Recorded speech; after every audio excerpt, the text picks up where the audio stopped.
All right, I think I have all my computer problems fixed and stuff. So example 2. So the difference between here, example 1 and example 2. Example 2, they wanted you to do it graphically, so we drew a picture. Example 2 here, they're asking us to use the calculator to do it. In most cases, you'll be asked to do it graphically. The calculator is kind of like a last resort method to double check yourself. You know, if nothing else, then use the calculator. So we're going to kind of go through some steps to work through the calculator as we do this. So the first thing that you need to start by doing is make the two separate equations. Remember, don't move anything. Don't move, just separate. The number one mistake I see here is kids try to like add the 3 to both sides or subtract the 4 to both sides. That changes the equations and messes things up for you. So, two separate equations. Y equals 2x squared minus 3, and y equals 3/4 x plus 4. So I am going to take both of those equations and plug both equations into y equals. You're going to put one in y1 and the other one in y2.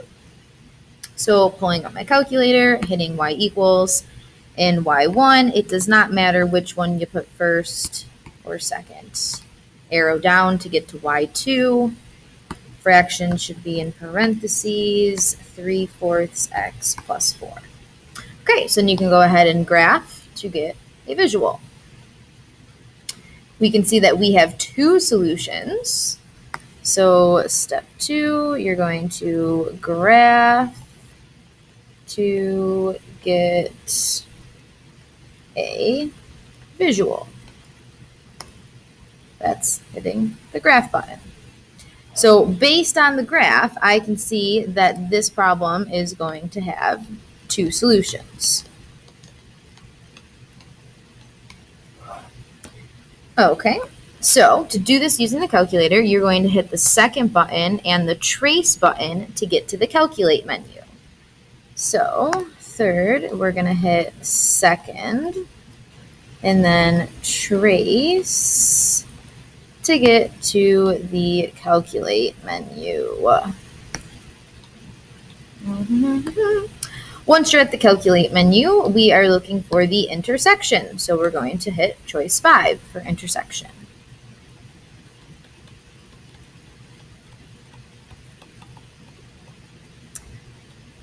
Then you'll notice our good friend Mr. Blinky shows up here. So Mr. Blinky, first off, you need to decide which point you're going to tell it to find first because there's 2 of them. You can't find 2 at the same time. So you got to pick which one. I'm going to go with the one on the, on the left first. So Mr. Blinky is asking you, are you on the first curve? Are you on the first graph? I'm just going to move it close to that point where they intersect. And I am on the first curve, so I'm hitting enter. Notice how Mr. Blinky, a second Mr. Blinky appeared, and it's on the red line now. It's asking you, is it on the second curve? Yes, it is. Hit enter. Do you want it to guess? Just like before, yes, we do, because its guess is better than ours. And there we have a very ugly intersection point that we're going to deal with in a second after we write down some steps. So choice 5, intersection, and then we deal with Mr. Blinky.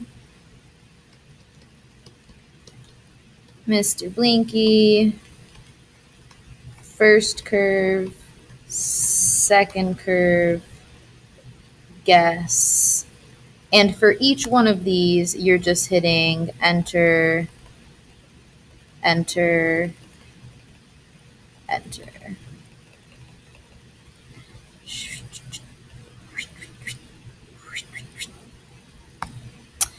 And last but not least, you get your intersection point.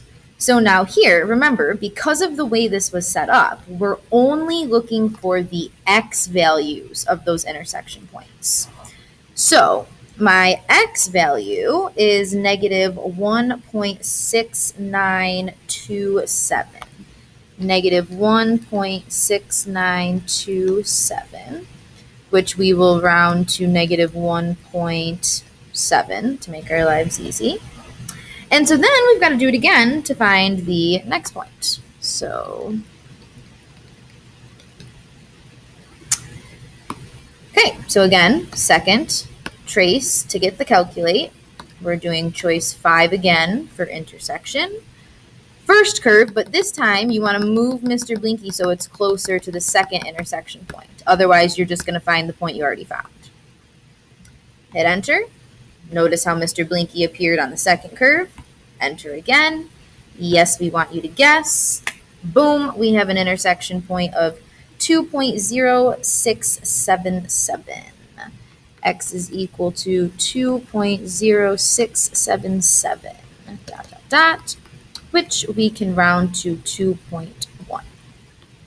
So now, last but not least here, we're just going to write our solutions using brackets. So we're going to write solutions with your fancy set brackets, which those are the ones I really, really struggle with drawing. Those are these things. That was a terrible one. These things. So our final answer is negative 1.7, comma 2.1. And the important thing, why they have to be written with those fancy set brackets, because if not, then you will assume that one is an X value, one is a Y value, when in reality, both of these are X values for our solutions. And that right there, just in case you weren't sure, those are our solutions. So that's how you use the calculator to do that.